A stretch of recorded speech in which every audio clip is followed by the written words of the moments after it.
Hello दोस्तों, ये CTET 2022 Urdu pedagogy का पहला वीडियो है। उर्दू पेडागोजी जो 30 नंबर का होता है, 30 मार्क्स का, आप यहाँ देख सकते हैं जो 30 मार्क्स है इसको दो हिस्सों में तकसीम किया गया है। जो पहला हिस्सा है, आप देखिए यहाँ, ये पहला हिस्सा ज़बान की तफ़हीम, पहला हिस्सा ज़बान की तफ़हीम यानी भाषा समझ, ये 15 मार्क्स का है। तो इसमें क्या आएगा, इसमें आएगा कि अनदेखे इक़्तिबासात को पढ़ना।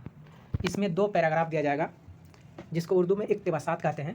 तो इसमें 2 पैराग्राफ आएगा, एक पैराग्राफ रहेगा एक नस्र और ड्रामा का रहेगा, नस्र या ड्रामा रहेगा, और दूसरा जो रहेगा वो नज़्म का रहेगा। तो ये दोनों जो इक़्तिबासात है इसमें समझ, अंदाज़ा और क़वाइद, ज़बान और काबिलियत, ज़बान की काबिलियत पर सवालात होते हैं इसमें।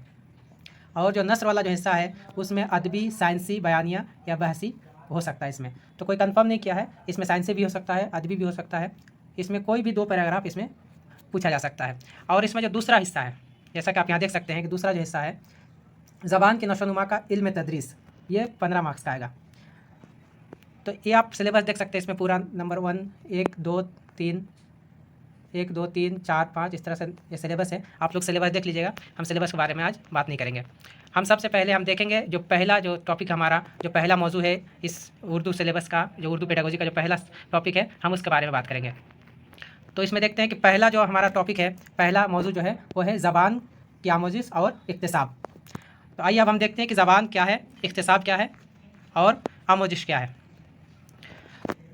तो आप देखिए यहाँ ज़बान है, आमोजिश है और इक्तिसाब है। तो ज़बान की आमोजिश और इक्तिसाब का मतलब है कि ज़बान को सीखना। तो ज़बान का सीखने का क्या मतलब है, ज़बान को हम कैसे सीखते हैं। जब कोई बच्चा पैदा होता है तो कुछ दिन के बाद वो कोई ना कोई ज़बान बोलना शुरू कर देता है, और बच्चा धीरे धीरे ज़बान बोलना शुरू कर देता है, उसके बाद लिखना शुरू कर देता है और पढ़ना शुरू करता है। तो इसमें जो है कि ज़बान है, आमोजिश है और इक्तिसाब है। तो हम इसमें उल्टी तरफ से देखेंगे कि जो इक्तिसाब है उसको देखेंगे पहले, उसके बाद फिर आमोजिश को देखेंगे, फिर ज़बान को देखेंगे क्या है, इसके बारे में तफसील से हम बात करेंगे। तो जो इक्तिसाब है, सबसे पहले देखिए इक्तिसाब को तहसील भी कहते हैं और हुसूलियाबी भी कहते हैं, और हिंदी में इसको कहते हैं भाषा अर्जन, और इंग्लिश में एक्विजिशन कहते हैं इसको। और जो आमोजिश है इसको कहते हैं भाषा अधिगम, और इंग्लिश में इसको लर्निंग कहते हैं। तब जब बच्चा पैदा होता है सबसे पहले, तो जो बच्चा सबसे पहली जो ज़बान जो सीखता है अपने घर में, तो वो रोना होता है। जो बच्चा रोना सीखता है सबसे पहले, उसके बाद धीरे धीरे जब दूसरों को बोलते हुए सुनता है, अपने वालिदैन को बोलते हुए सुनता है, अपने माँ बाप को बोलते हुए सुनता है, तो धीरे धीरे नकल करता है और वह बोलना सीख जाता है। फिर कुछ दिनों के बाद वो किताब पढ़ना सीख जाता है और लिखना सीख जाता है। तो अब हम इन्हीं जो 2 चीज़ें हैं इसके दरमियान हम फ़र्क को जानेंगे कि भाषा जो सीखता है, ज़बान जो सीखता है, वो एक आमोजिश होता है और एक इक्तिसाब होता है। तो आमोजिश क्या है और इक्तिसाब क्या है। सीटेट की तैयारी करने वाले जो बच्चे होते हैं, अगर इस टॉपिक को समझ जाए तो वो पूरा सिलेबस को अच्छे से समझ सकता है। तो सबसे पहले देखते हैं इक्तिसाब। तो हमने यहाँ कुछ पॉइंट आपके सामने पेश किया, आप देखिए दोनों तरफ देखिए पॉइंट हमने लिखा है। तब हम देखते हैं पहला पॉइंट क्या है। अब इक्तिसाब वाले में देखिए कि पहला जो लिखा है वो समाज है। जब बच्चा पैदा होता है तो अपने घर में, समाज में रहकर वो ज़बान सीखता है, ये इक्तिसाब में होता है।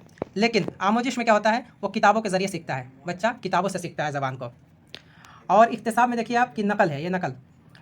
तो बच्चा जब अपने भाई बहनों को, अपने वालिदैन को जिस तरह से बोलते हुए सुनता है, वो उसी तरह से बोलना शुरू कर देता है। लेकिन आमोजिश में बच्चा स्कूल जाता है और स्कूल में सीखता है। इन दोनों में फ़र्क ये है कि इक्तिसाब में बच्चा कभी भी किसी भी वक्त सीखता है, 2400 घंटा वह सीख सकता है, लेकिन स्कूल में उसके लिए वक्त मुतय्यन होता है। जैसे अगर स्कूल 9 बजे से है तो पहले स्कूल जाएगा, क्लासरूम में बैठेगा और उसके बाद अपने टीचर से वो ज़बान को सीखेगा। लेकिन इक्तिसाब में ऐसा कुछ नहीं है। इक्तिसाब में वो कभी भी सीखता है, कभी भी बोलता है, और वह दूसरों को देख के नकल करके सीख लेता है। और इक्तिसाब में जो है वो जो ज़बान है उसको कहते हैं मादरी ज़बान, और जो लर्निंग यानी आमोजिश में है उसको कहते हैं दूसरी ज़बान। इसको मादरी ज़बान इसलिए कहते हैं कि बच्चा जो अपनी माँ की ज़बान होती है, अपनी माँ की ज़बान को वो सीखता है, इसलिए उसको मादरी ज़बान कहते हैं। और दूसरी ज़बान इसको इसलिए कहते हैं कि एक भाषा सीखने के बाद बच्चा जब स्कूल जाता है तो वो दूसरी ज़बान को सीखता है, इसलिए इसको कहते हैं दूसरी ज़बान। और एक में दूसरा फ़र्क, अगला फ़र्क ये है इसमें कि वो ख़ानदान में रह के, जैसे समाज, ख़ानदान, परिवार में रह के सीखता है। तो अगला पॉइंट ख़ानदान है। ख़ानदान के ज़रिए, ख़ानदान में बहुत सारे लोग आएंगे जिसमें वालिदैन हैं, माँ बाप, भाई बहन, चाचा चाची और दूसरे बहुत सारे लोग हैं, उसके ज़रिए से वो अर्जन करता है, भाषा को सीखता है। लेकिन आमोजिश में होता है कि वो उस्ताद के ज़रिए, टीचर के ज़रिए सीखता है, क्लासरूम में बैठ के सीखता है, जिसमें ज़रूरी है उस्ताद का, क्लासरूम का और किताब का होना ज़रूरी है। अब अगला पॉइंट देखते हैं। अगला पॉइंट ये है कि ये फितरी तौर पर, इसमें जो बच्चा फितरी तौर पर सीखता है, कुदरती तौर पर बच्चा यूं ही रहते हुए समाज में रहते रहते वो बोलना सीख जाता है। लेकिन अधिगम में होता है कि अधिगम में बच्चे को कोशिश करना पड़ता है, उसमें सीखना पड़ता है, मेहनत करनी पड़ती है, तभी वो ज़बान को सीखता है। तो इसमें भी ज़बान को सीखना है और उसमें भी ज़बान का सीखना है। तो इसमें एक फ़र्क ये भी है कि ज़बान तो बोलना और समझना सीख जाता है इसमें इक्तिसाब में, लेकिन जो आमोजिश है उसमें पढ़ना, किताबों को देख के पढ़ना और लिखना सीखता है। और इसमें जो आखिरी जो फ़र्क है जो हमने इसमें लिखा है वो है कि जो इक्तिसाब होता है वो स्कूल जाने से पहले होता है और आमोजिश होता है वो स्कूल जाने के बाद होता है।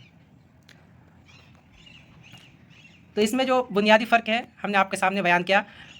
हमें उम्मीद है कि आपने आमोजिश और इक्तिसाब के बारे में फ़र्क को समझ गए होंगे। इसके बाद हम अगले वीडियो में ज़बान के बारे में बात करेंगे कि ज़बान क्या है, बोली और ज़बान में क्या फ़र्क है, इसके बारे में हम आपके सामने पेश करेंगे।